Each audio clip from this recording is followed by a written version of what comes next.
네, YTN 라디오 이전의 뉴스 정면 승부 4부 시작합니다. 수요일 이 시간에는 정치 현안이 쏟아지는 곳에 천막을 치고 얘기 나눠보는 수요 천막회로 시작을 하겠습니다. 자, 천막의 깃발이 되어주실 두 분 소개합니다. 네, 국민의힘 법률위 부위원장 윤기찬 변호사 나오셨습니다. 안녕하세요. 네, 안녕하십니까. 네, 민주당의 법률위 부위원장 조기현 변호사도 함께 하셨습니다. 안녕하십니까. 네, 안녕하십니까. 자, 오늘 천막은 두 곳에 설치하려고 하는데요. 먼저 가볼 곳은 용산 대통령 집무실 앞입니다.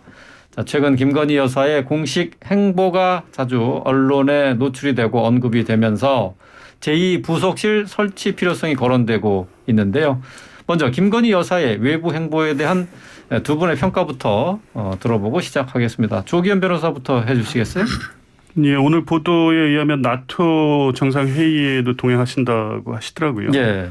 이제 뭐 굳이 자꾸 이제 조용한 내조 입장을 밝히실 필요가 없을 것 같아요. 그러니까 국민들 시각에서도 보면 뭐 대통령 전 뭐 영부인을 찾아뵙는다거나 네. 또 주말을 이용해서 또 행사한다거나 이런 것 자체 하지 말라고 하는 건 아니지 않습니까? 네네.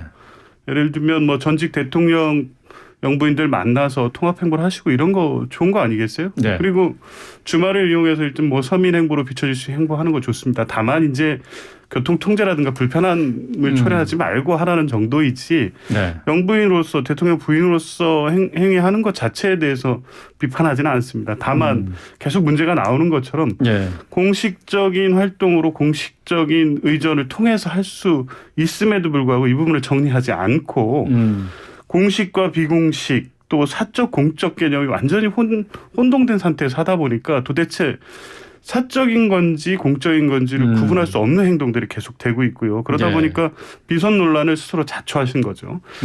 뭐 지금 상황에서 보면 대통령 지지율 뭐 최근 발표 지지율 보면 데드크로스가 있다는 보도까지 나왔는데 네. 여러 가지 요인이 있지만 김건희 여사에 관련된 논란 리스크도 분명히 반영돼 있다고 보고요. 네. 장기적으로 봐서는 과거 정권에 있었던 비선 논란 문제가 또 될 수도 있다는 측면에서 리스크로 관리해야 될 상황이 아닌가 이렇게 봅니다. 사적 활동인지 공적 활동인지 공식 활동인지 분명히 해야 될 필요가 있고 비선 논란을 자초하지 않겠느냐 그런 우려 얘기. 이분 뭐 어떻게 생각하세요? 뭐 일반적인 우려니까 그 부분을 유념해서 들어야 되긴 하는데요. 지금 비선 논란을 자초할 만한 행보나 이런 징후들은 아직 없어요. 그래서 이게 이제 특이하게도 역대 정부에서는 또는 뭐 통상 권력자들에게 가해지는 그 의혹은 왜 특혜를 받느냐라는 건데 이건 특혜를 내려놓겠다는 거거든요. 그러니까 집무실 이전도 마찬가지입니다. 특혜를 내려놓겠다는 게 제2부속실 전담부속실을 없애겠다는 굳이 거거든요. 만들지 않는다는 게. 전담부속실 있으면 김건희 여사 입장에서는 조금 더 편하죠. 네. 왜냐하면 일단 제1부속실에서 전담 하는 직원분들이 계신다는 거하고 제2부속실을 따로 만들어 놓는 거하고 많이 차이가 있어요. 그러니까 제2부속실의 경우는 대통령의 어떤 뭐 감독하에 직접적으로 노출되어 있는 상황이기 때문에 네.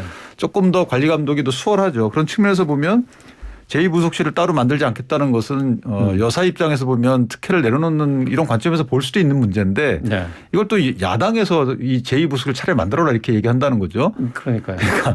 대통령 집무실도 청와대라는 큰 곳에서 작은 곳으로 이전하겠다라고 하는데도 반대했었는데 네. 이것도 특이하게 또 그렇게 한단 말이에요. 그래서 자 취지는 알겠어요. 그러니까 제2부속실을 만들게 차라리 만들어서 이걸 좀 그 공개적으로 해라. 네. 공식화해라라는 말씀으로 이해를 하고 자 이런 것들에 대한 뭐 기구는 대통령이 알아서 하는 거니까요. 청와대 내부 문제니까 이렇게 접근할 것이 아니고 말씀하신 대로 일반적인 비선 논란 이런 것들이 우려된다면 저는 특별감찰관을 임명해라 차라리. 지금 여야에서 이 특별감찰관은 이전에 임명하기로 했었는데도 아직까지 안 하고 있는 거거든요. 그러니까 네. 이 임명 절차 내지 지명 절차를 거치는 것이 조금 더 공식적인 제도적인 장치로 기능하는 것이지 서포트할 수 있는 조직에 대한 뭐 이걸 꾸려라 말아라 하는 것은 저는 조금 역대 있어 본 적이 없는 논란이에요. 그렇죠. 그리고 그래서 아니 그러니까 저 국민들도 사실 뭐 생각이 제2부속실 만들어서 차라리 편안하게 공식 활동을 하는 게 좋지 않겠나. 이렇게 생각이 되는데 부속실을 만들지 못하는 사정이 있나요? 맞는 거죠. 만들지 않는 거다? 게 일단 약속을 했잖아요. 제2부속실 안 만들겠다고 폐지하겠다고. 그러니까 약속을 지키는 측면이고 그렇게 국민들께서 또는 야당에서 걱정하시는 부분은 제1부속실에 전담팀을 두면 똑같은 기능인 거예요. 똑같은 거거든요. 네네. 그래서 지금 야당이나 국민들께서 우려하는 그 취지를 반영하겠다는 거니까 이것 관련된 논쟁이나 논란이 계속되는 이유를 잘 모르겠고 네. 두 번째는 김건희 여사의 행보에 대해서 팬카페 부분을 제외한다면 네네. 사실은 역대 영부인, 역대 여사님들의 행보가 크게 다르지 않아요. 뭐 이게 우려할 만한 또는 비판받을 만한 행보가 전혀 없었음에도 불구하고 네. 이게 상당히 논란거리가 된다는 거예요. 어쨌든 뭐 현상이니까 이해한답니다만은. 근데 말씀하신 것처럼 지금 그 김건희 여사의 팬카페가 사실 좀 문제를 그 유발시키는 측면이 있지 않습니까? 이 부분에 대해서 그 팬카페 운영에 대해서는 어떻게 생각하세요? 그러니까 팬카페가 존재하고 운영하는 것 자체는 뭐라고 할 바는 아닙니다. 네. 그러니까 팬카페 자체적으로 김건희 여사의 뭐 응원하는 카페일 수도 있고 뭐 비판하는 카페일 수도 있지만 팬이니까 뭐 응원하는 거겠죠. 다만 이제 팬카페 운영진의 언행에 관련돼서 이것이 김건희 여사에게 영향을 주거나 이렇지 않으려면 사진이 독점적으로 공급이 되면 안 돼요. 그러니까 네. 예를 들면 노출된 사진이 그 팬카페에서 이용하는 것까지는 뭐 김건희 여사하고 직접적인 관련이 없다고 볼 수 있지만 이 김건희 여사가 찍은 사진이 팬카페에 독점적으로 공급돼서 노출이 되게 되면 네. 그 팬카페 운영진의 언행이 김건희 여사와 어떤 모종의 관련성이 있다라는 오해를 받기 쉽기 때문에 네. 이 부분은 좀 주의해야 되지 않나라는 생각을 합니다. 예. 자, 조기현 변호사님, 그 김건희 여사의 팬카페 활동과 관련해서 어떤 의견이십니까? 그 팬카페 문제도 다 지금 앞서 말한 이제 행보의 빈국식성, 비공식성 뭐 이런 부분에 대한 정리가 안 된 상황에서 발생되는 문제고 결국에 네. 지금 변호사님 말씀 중에도 사실은 단순히 김건희 여사를 좋아하는 분들의 어떤 순수한 팬카페가 운영되지 않고 거기에 사실 김건희 여사가 직접 개입돼 있었다는 문제가 계속 드러나고 있지 않습니까? 네. 그러니까 공식적인 행보나 대통령 부인에게 접근할 수 없는 곳에서 찍힌 사진이 팬카페를 통해서 최초 유출이 되거나 네. 또 극장에서 찍은 사진 중에 일부 사진이 팬카페에 먼저 공개된다거나 이게 이제 누가 했느냐 이거죠. 팬카페가 뭐 완전히 공개된 장소에서 찍은 사진을 그냥 올리는 게 아니라 누군가에 의해서 관리되고 특별히 김건희 여사의 활동을 홍보할 목적으로 팬카페에 제공이 계속 되고 있거든요. 네. 이제 이거는 김건희 여사 스스로 풀어야 될 문제인 건 분명해 보입니다. 이게 팬카페 자체의 자정이라든가 스스로 자제하고 거기 뭐 팬카페 대표인 강신업 변호사의 어떤 정치적 행보의 자제 이런 문제가 아니라 김건희 여사 팬카페는 캔카페대로 뭐 운영되도록 두더라도 네. 본인이 직접 팬카페를 활용한 어떤 행보를 한다거나 그거를 홍보 수단으로 삼는 것 이런 부분은 하지 말으셔야 되죠. 이게 제일 중요한 것 같고요. 또 지방선거 때 보면 뭐 시사저널 보도를 보면 실제 정치 행위까지 지금 나가고 있는 것으로 보입니다. 이재명 후보에 대한 낙선운동이라든가 좌표 찍기를 해서 거기 가서 정치적 의사를 표시하는 이런 부분들이 보도되고 있거든요. 그리고 네. 최근에는 뭐 뒤에도 나오는 얘기이긴 합니다만 그 아크로비스타 앞에서 시위에 대한 고발한다거나 네.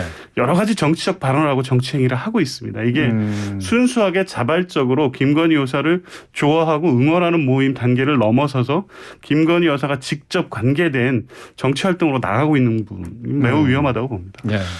뭐 어느 정도 취지에 공감을 하고요. 그러니까 김건희 여사가 팬카페를 본인의 홍보 수단으로 이용하는 거는 아닌 것 같고 당선 이후에 당선 전에는 그럴 수 있겠죠. 뭐 선거운동 과정이니까 어떤 분들이 나를 홍보해 준다 그러면 뭐 고맙죠. 그런데 당선 이후에는 그것보다는 팬카페가 김건희 여사를 홍보 수단으로 활용하는 게 아닌가라는 생각이 들어요. 그래서 이 부분은 변호사님 말씀처럼 이제 국정 운영의 일부로 인식될 수 있거나 또는 뭐 그 연관돼 있는 그 여사의 활동과 관련된 것들이 독점적으로 특정 팬카페를 통해서 최초 공개되는 이런 현상은 저는 일단 맞지 않다. 그래서 이 부분은 조금 조율하고 단속이라기보다는 어쨌든 조심할 필요가 있다. 네. 예. 근데 이제 팬카페라는 게 뭐 순수하게 지지자의 모임이 되기보다는 이게 이제 권력의 겹불을 좀 쬐려는 사람들이 이 팬카페에 몰려들어서 이게 사실 어느 정도 비선 조직이나 또 정치적인 영향력을 행사하려고 하는 그런 쪽으로 발전될 수 있을 가능성도 있지 않습니까? 그런 부분이죠. 이제 구체적으로 얘기를 드리자면 이미 뭐 보도된 바와 같이 김건희 여사의 친오빠가 중간에 사진 관련돼서 기자들에게 그 내용을 보낸다거나 네. 또 코바나 콘텐츠에 지금 사내에서 등록하고 또 사나이 코바나 콘텐츠에 있던 분들이 지금 이 동행이나 이런 부분에 있어서 김건희 여사의 행보가 비공식적 행보 관련해 가지고 지금 논란이 되고 있지 않습니까? 네.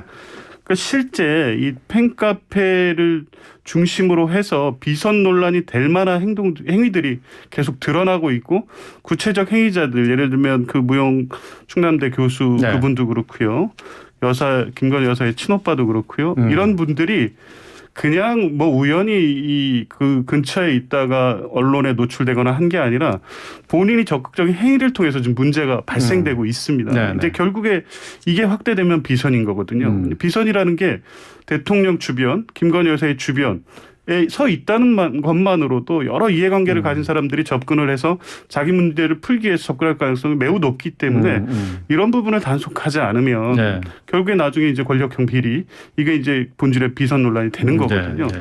그런 측면에서 보면 뭐 다시 처음으로 돌아가서 대통령께서든 김건희 여사 본인이든 간에 주변에서 발생되거나 지금 문제가 제기되고 이런 분들이 지금 논란의 핵심이 되지 않도록 빨리 정리를 하고 공식 행보로 가시는 게 맞다고 봅니다. 윤기찬 변호사님, 김건희 여사의 팬카페 활동과 관련해서 국민의힘 내부에서는 어떻게 바라보고 있어요? 글쎄요, 뭐 제 의견을 취합해 보지는 않는데 네. 우려하는 목소리도 주변 사람들 있죠. 얘기들. 저도 우려합니다. 예. 개인적으로. 물론 이제 조심해서 운영하시겠지만 어쨌든 예전에 노사모를 되돌아봐도 노사모에 관련된 분들이 또 미키루크라는 필명을 쓰신 분이 또 잘못되기도 하고요. 노사모에 그 상당히 고위직에 있었던 이런 분들 중에 일부는 또 정치권과 인연을 맺기도 했단 말이죠. 네. 따라서 그런 것들을 비선이라는 관점으로 보는 건 좀 저는 맞지 않다고 보고 이런 팬카페 등을 활동을 통해서 본인이 또 다른 목적이 있을 수는 있죠. 그건 뭐 그렇죠. 그걸 탓할 수는 없어요. 그런데 탓할 수는 없다. 없죠. 정상적인 과정을 통해서 하는 건 상관없어요. 뭐 예를 들어 팬카페 회장이라는 분이 본인이 이 팬카페 활동을 한 이후에 뭐 정치권에 진출하겠다. 그건 본인의 네. 뜻을 세울 수 있는 것이죠.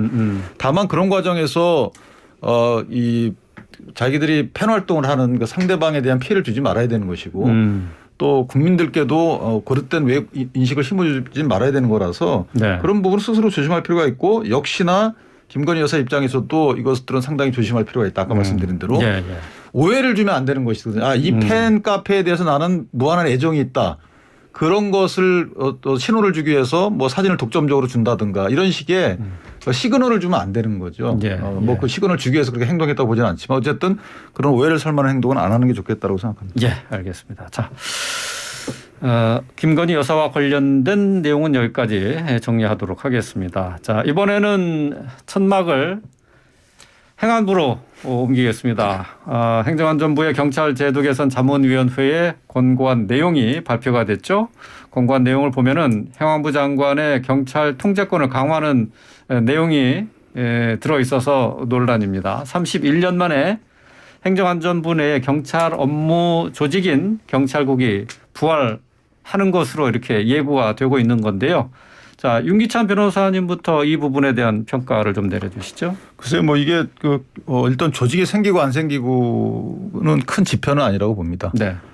근데 다만 이제 이 경찰 조직이라는 것은 이제 업무가 많아요. 이 치안 업무라고 우리가 통칭하고 있지만 치안 업무를 담당하기 위해서 정부 조직부에 보면 그런 게 있습니다. 치안 업무를 담당하기 위해서 경찰청을 둔다. 네. 근데 치안 업무가 또 구체적으로 이제 우리가 경찰법이라고 통칭되는 국가경찰, 뭐 지방경찰의 뭐 운영에 관한 법률이 따로 있어요. 여기에 보면 치안 업무를 풀어서 하면서 또 수사 업무까지 넣어놨단 말이에요. 네. 그래서 과연 치안 업무 범위가 어디까지 모르겠는데 치안 업무는 분명히 행안부 장관의 소관 업무로 보여져요. 안전에 관련된 정책을 수립하고 총괄하고 조정하는 역할이 있기 때문에 원래 그렇게 정부 조직표에 나와 있죠. 나와 있어요. 예. 그러니까 다만 이제 수사와 관련돼서는 사실은 행안부 장관의 소관이라고 보기 어렵거든요. 그래서 경찰국을 둬서 만약에 그 경찰청을 지원하고 통제하고 하는 건 다 좋은데 수사 업무 관련된 역할이 주어지면 그건 잘못된 거라고 저는 보고요.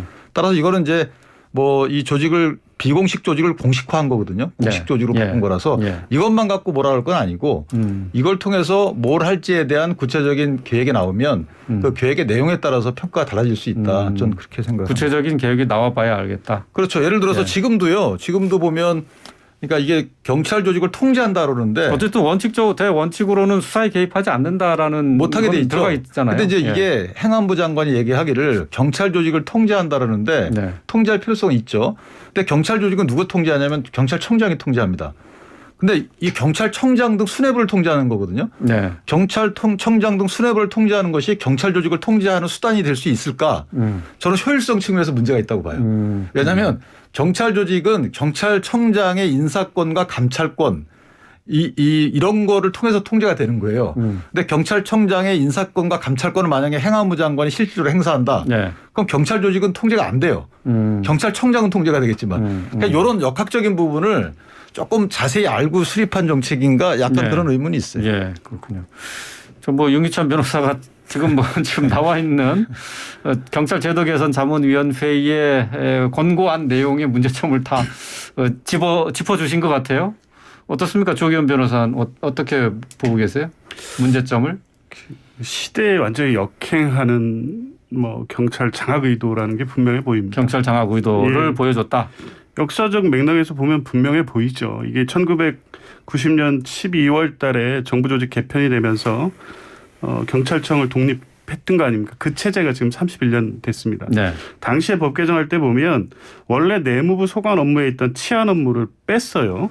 개정안에서 치안 업무를 빼고 경찰청을 독립기구로 두는 것으로 정부조직법이 개편됐고 예. 그 법이 지금까지 유지되고 있는 겁니다. 그러니까 치안 업무는 행안부 업무에서 아예 뺀 거고 경찰청을 통해서 치안 뭐 수사 업무까지 포함해서 하겠다는 게 법률의 취지인 게 명확하고 경찰의 업무와 관련된 거는 지금 말씀하신 경찰법으로 다 정해져 있습니다. 그러니까 예, 이 법률을 통해서 경찰 사무나 치안 업무에 관련된 걸 정하지 않고 지금 정부조직법 개편 없이 네. 치안과 관련된 경찰 업무를 경찰국장을 행안부에 둬서 통제하겠다. 이거는 법률에 위반되는 거고 위헌적 요소가 다분해 보이고요.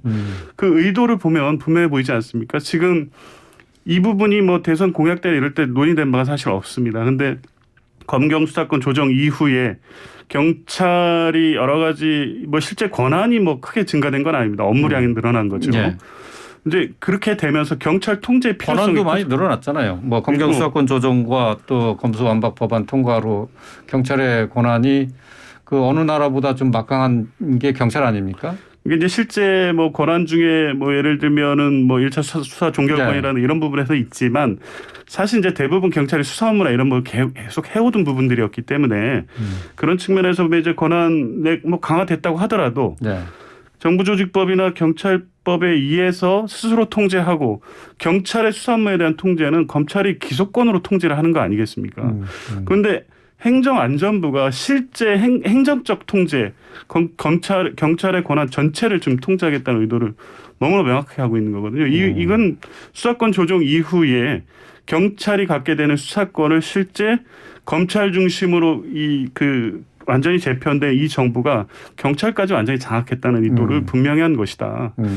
이게 실제 그 의도가 드러나고 있지 않습니까? 엊그저께 인사 관련해서도 실제 있을 수 없는 인사 과정이 일어나고 있고 인사부는 벌써 아직 규칙으로 개정하는 것도 위법위헌인데 그것 되지도 않았는데 벌써 인사에 개입하는 적이 어제 드러났어요. 그러면 만약에 경찰국을 두고 경찰을 행안부가 통제한다 이러면 인사, 뭐 조직, 행정, 수사까지 완벽하게 통제하겠다 이런 의도라고 보여집니다. 근데 이거를요 우리가 제가 아까 통제의 효율성이 없다. 네. 통제할 필요성은 있어요. 어느 기관이든 간에. 근데 이거 우리가 통제라고 하는데 수사 업무는 통제를 못 해요 어차피. 이건 제가 좀 더 설명을 드릴 거고 비수사 업무 있잖아요. 비수사 업무에 아니 통제할 수 있죠. 왜냐하면 이것은 뭐 범죄 예방을 한다든가 여러 가지 경찰 업무가 많잖아요. 그중에 수사를 제외한 거는 통제할 수 있는 거예요. 왜 통제를 못 합니까? 수사와 관련돼서만 통제 안 하면 되는 거예요. 근데 수사 이외 업무에 대해서는 통제하는 것이 이상하지가 않아요. 그 부분은. 네. 이걸 통제라고 볼 수도 있고 지원이라고 볼 수도 있고 조율이라고 볼 수도 있는 거예요. 근데 이제 수사 업무 관련돼서는 사실은 제일 중요한 게 이게 국가수사본부장이 수사를 맡아요. 원래는. 네. 근데 경찰청장이 국가수사본부장 이외에 수사 실세 업무를 담당하는 사람들 모든 인사권을 갖고 있어요. 예, 국가수사본부장은 인사권이 없어요. 그러니까 인사권이 왜 중요하냐면 인사권이 있는 사람의 말을 들어요. 그렇죠. 그러니까 실제 지금도 우리가 국가수사본부 독립시켰다고 하지만 독립이 전혀 안 돼 있어요. 그럼 경찰청장이 다 사실을 하고 있는 거예요. 이거를 바로 잡아야 되는 거죠. 수사 업무에 관련돼서는. 이게 핵심 포인트인데 이번에 이게 언급이 없다는 거죠. 제가 아쉬운 부분은. 그러니까 지방자치경찰제를 실제로 하든가. 지금은 다 같은 뭐 지방자치경찰이라고 하지만 또 행정경찰, 사법경찰 분리됐다고 하지만 다 같은 경찰서에서 해요. 아시다시피. 같은 서장이 다 합니다. 그 서장 누구 말 따르냐. 국가수사본부장 말 안 따라요. 왜냐하면 자기에 대한 인사권이 청장이 있으니까. 자, 이게 실제 현실이에요. 이거를 고쳐야 되는 것이지. 그다음 통제니 아니니 이 부분은 저는 개인적으로 통제 실효성을 따져봐야 된다래요. 아까 설명드린 바대로. 아니 청장을 통해서 경찰을 통제하는 것이지 청장의 권한을 유명무실화 시켜서 경찰이 통제가 됩니까? 경찰 통제가 안 돼요. 행안부 장관이 경찰 통제 못합니다. 인사권이 있다고. 지금도 대통령이 인사권 다 갖고 있어요. 민정수석실이 없어졌기 때문에 민정수석실에서 임사검증을 하던 것을 행안부 장관 실조해라. 이런 취지에 불과한 거예요. 이거는. 그러니까 이걸 갖다 무슨 뭐 50년 전 회기다 이렇게 평가하는 거는 뭐 그런 우려도 있을 수 있지만 지금 시대가 어느 때인데 가능하겠습니까? 이게 그건 불가능한 거고 어차피 행안부 장관은 수사에 개입을 못 합니다. 그러니까 이건 명확히 법에 돼 있단 말이에요. 청장도 수사에 개입 못 해요. 국가수사본부장만 개입을 합니다. 근데 국가수사본부장 인사권이 없어요. 그럼 실제로 경찰청장이 실제 권한 행사 청장 말을 듣게끔 돼 있단 말이에요. 이걸 고쳐야 된다는 거죠. 그러니까 현재도 어쨌든 인사권을 통해서 수사권 개입이 이루어지고 있다. 뭐 아니, 돈으로 양으로 뭐 이렇게 봐야 그렇죠. 되는 아니, 뭐 봐야 되겠네. 구체적 근데 예. 결국은 뭐 경찰제도 자문위원회에 권고안이 있으나 없으나 지금 현재도 뭐 경찰의 중립성이나 독립성을 확보하는 그런 상황은 아니라는 거잖아요. 지금 그렇게 확보돼 있다고 봐야 안 돼 되나요? 있죠. 지금 안 돼 있어요. 아니 지금도? 그렇지는 않죠. 실제 인사나 예산에 있어서 경찰청이 독립적 권한을 행사하고 있죠. 물론 주요 뭐 치안감 이상의 인사는 대통령이 최종 인사권자이긴 하지만 실제 경찰청장에서 이루어지고 이것을 견제하는 내부로 국가경찰위원회가 또 있지 않습니까? 물론 이제 기능 문제에 대한 실효성을 뭐 이 문제는 다시 논해야 될 문제이긴 경찰위원회 하지만 지휘감독권이 없어요. 실제. 근데 네. 실제 예산이나 인사에 대해서 심의 의결하도록 돼 있습니다. 사실 아니 그러면 그 궁금한 게 뭐냐면 그럼 지금까지 어떻게 경찰을 통제해 왔느냐 하는 부분입니다. 전 정부 하에서는 사실 민정수석을 통해서 치안 비서관인가요? 네. 치안 비서관을 통해서 사실 경찰 조직을 통제해 왔던 건 아닙니까? 그렇죠. 경찰 조직은 사실은 이제 청와대에서 행안부 장관을 통한 것이 아니고 네. 사실은 이제 경찰청장을 통해서 통제를 했죠. 근데 경찰청장이 사실 이제 경찰을 통제했고 경찰청장 인사권이 있기 때문에 이렇게 가능한 거고 청와대에서도 총경 이상급은 사실 대통령 임명권자예요. 그러니까 대통령이 인사권을 토대로 해서 청장을 통해서 경찰을 뭐 통제하기보다는 어쨌든 국정처럼 같이 한 건데 네. 수사 업무는 그렇지 않았어요. 근데 이게 민정수석이 없어지다 보니까 네. 대통령과 경찰청장과의 사이에 가교 역할이 없어졌어요. 그래서 행안부 장관의 제청권을 실제로 하자. 그러니까 총경급 이상은 청장이 추천하고 행안부장이 제청해서 대통령이 임명해요. 자, 이런 것들에 대해서 제청권을 실제로 해서 옛날 민정수석 같은 역할을 좀 하게 하자. 네. 이거거든요. 이건데 이건 인사권 관련된 거예요. 근데 국가수사본부장 이하의 그 수사팀에 대해서는 청장이 또 인사권을 갖고 있기 때문에 이 부분이 저는 개인적으로 야당이나 국민들이 우려하는 바처럼 왜 수사와 관련돼서 영향을 미치려고 하는 것이냐. 이 우려에 대해서는 청장의 국가수사본부장 자체가 인사권을 갖도록 이렇게 그러니까 검찰청장이 인사권 갖는 것처럼 그렇게 해야지만 경찰청장으로부터 국가수사본부장을 독립시키는 이런 측면의 개혁이 있어야 되는 것이지 지금 이게 뭐 통제다 아니다 이게 갖고 따질 입장이 아니에요. 제가. 어떻게 보세요? 그 통제라는 개념 자체가 여기 들어와서는 안 되는 거잖아요. 이게 최초 지금 정부조직법이 행안부에서 치안 업무를 빼고 경찰청을 독립기구로 줄 때 통제라는 것보다 관리는 누군가 해야 되잖아요. 견제 뭐 하는 차원이죠. 민주적 실제. 통제라고 예, 쓰죠. 민주적 통제. 민주적 검찰에서도 통제. 민주적 통제라고 해서 그 계속 여러 가지 제도를 많이 넣었잖아요. 그렇죠. 그러니까 이 제도와 이 시스템에 대한 통제까지는 뭐 당연한 거고 이게 지금 법제화돼 있는 겁니다. 근데 이 31년대 폐지했던 경찰국장을 들여온다는 것은 이런 민주적 통제 절차 지금까지 31년간 운영해 왔고 그 법제도의 하에서 그런 부분으로 작동해 온 경찰 행정에 큰 문제가 없었음에도 불구하고 이 정부가 바뀌면서 31년 전 제도 경찰국장을 통해서 인사 예산 등을 실제 직접적 통제를 하겠다는 거거든요. 네, 네. 아까 말씀드린 수사는 직접 통제는 안 됩니다. 구체적 수사에 대한 지휘권을 행사할 수는 없으니까. 근데 그거 인사로 다 장악되는 거 아니겠습니까? 아니 근데 인사 어떻게 해왔어요. 제가 거듭 말씀드리지만 민정수석실에서 아시다시피 경찰청에서 안을 만들어 가지고 민정수석실을 옮기잖아요. 그럼 거기서 뭐 이란 중에 선택을 하면 그걸로 인사가 됐던 거예요. 총경급 이상은. 근데 그게 민정수석실이 없어졌기 때문에 그걸 행안부 장관실에서 제청권을 실질적으로 행사하면서 뭐 이런 여러 가지 실질적 업무를 하겠다라는 거라서 원래 대통령실이 관여하거나 경찰청 이외의 사람들이 관여했던 부분을 관여하지 않았던 부분을 관여시킨다 이런 개념이 아니거든요. 이거는 어떤 뭐 관할의 차이지 여태까지 다 해왔던 거예요. 문재인 정부에서 다 해왔던 거예요. 근데 그래서 그 대안으로 지금 제시가 되는 게 이미 지금 국가경찰위원회라는 게 행안부 산하에 있지 않습니까? 이 경찰위원회의 역할에 더 힘을 실어주는 것이 옳지 않느냐.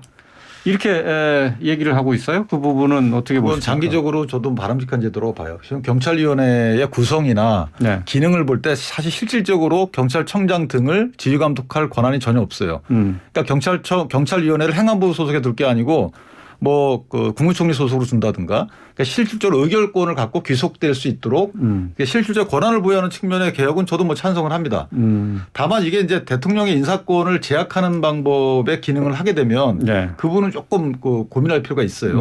그런데 인사위원회 정도가 아니고 이거는 아예 의결 권한이 있다 그러면 약간의 그런 이제 모순된 측면이 없지 않아 있지만 이걸 잘 조율한다 그러면 경찰위원회를 실질화시켜서 경찰을 견제하는 이런 기구로 원래 그런 목적으로 만들어진 거니까 그렇게 실질화시키는 방법도 전 좋은 방법이라고 생각합니다. 조기현 변호사님. 예. 그러니까 경찰 이번에 나온 자문위원 안이 그 안이 됐으면 이런 논란이 왜 생겼겠습니까? 국가경찰위원회라는 법적 기구를 두고도 여기를 실질화해서 지금 문제가 되고 있는 부분을 개혁하겠다고 했으면 이런 논란이 생길 근데 장기적 과제예요. 왜냐 그게 법률 개정 사항이거든요. 민주당이 협조 안 할 거예요. 아니 그렇지 않습니다. 그건 법률 개정 사항이라서 실제 운영상 문제가 있는 거고 그러면 저 경찰국을 두는 건 법률 개정 사항이 아닌가요? 아니에요.